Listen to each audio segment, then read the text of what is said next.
সংবিধানের প্রস্তাবনা থেকে ধর্মনিরপেক্ষ এবং সমাজতান্ত্রিক শব্দ দুটি বাদ দেওয়ার বিষয়ে কোনো আইনি বা সাংবিধানিক প্রক্রিয়া শুরু করেনি কেন্দ্র সরকার। এখনো পর্যন্ত এ বিষয়ে কোনো আনুষ্ঠানিক সিদ্ধান্ত বা প্রস্তাব গ্রহণ করা হয়নি।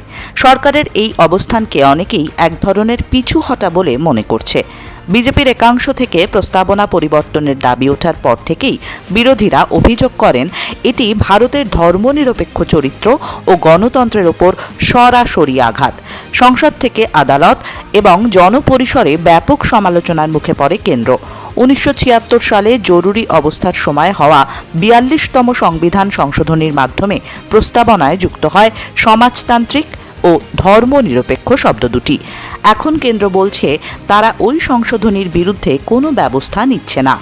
রাজনৈতিক বিশ্লেষকদের মতে বিরোধীদের চাপ, গণমাধ্যমে বিতর্ক এবং আদালতের কড়া অবস্থান, এই তিনটি কারণে সরকার এই ইস্যুতে আপাতত পদক্ষেপ না গ্রহণের সিদ্ধান্তে পৌঁছেছে।